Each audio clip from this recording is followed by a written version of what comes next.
Right, ఏది ఏమైనా కూడా మరి చిన్నప్పుడు చదువుకుంటుంటే దోస్తుల బంధం అలాగుంటది. ఎందుకంటే కొందరు జేబులలో చెక్కుడులు వేసుకొస్తారు, కొందరు మిక్చర్లు వేసుకొస్తారు, కొందరు గోటీలు, కొందరు బఠానీలు, అట్లా లైఫ్ మొత్తం ఎంతో హ్యాపీగా జరిగినటువంటి సమయం నుండి మరి ఈ రోజు చూసినట్టయితే 25 years తర్వాత అందరు ఫ్రెండ్స్ కూడా కలిసి మరి ఎలా ఎంజాయ్ చేస్తున్నారని వాళ్ళ మాటలు. అమ్మ నమస్తే, ఏం చేస్తుంటావు అమ్మా? ఎలా అనిపిస్తుంది ఈ రోజు ఈ ప్రోగ్రామ్ చేస్తుంటే? చాలా సంతోషంగా ఉంది. మీ ఫ్రెండ్స్ అందరు కలిసారు కదా, ఏమనిపిస్తుంది? హ్యాపీగా ఉంది. అంతే. రైట్ మేడం, నమస్తే. నమస్తే. మీ పేరు? దీప.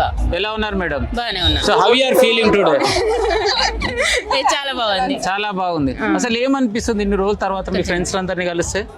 హ్యాపీగా ఉంది, చెప్పలేని సంతోషం.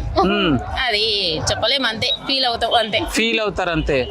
మీ ఫ్రెండ్స్ లో బెస్ట్ గా మంచిగా చదువుకొని గవర్నమెంట్ జాబ్స్ వచ్చిన ఫ్రెండ్స్ ఎవరైనా ఉన్నారా? సులోచన ఒకటే. సులోచన ఒక్కతే? వేరే వాళ్ళకి ఎవరు రాలేదా? కొలువులు కొలువులో వరకు రాలేదు. అంటే ఎందుకు? వేరే వాళ్ళు ఎక్కువ చదువుకోలేదా, చదివించలేదా? మాకు చదివే అవకాశం దొరకలేదు. సో ఫైనల్ గా ఒక్కతే మీ దాంట్లో? అంతే. అమ్మ మా సపాట్లు కొట్టారా? కొడుతున్నాం.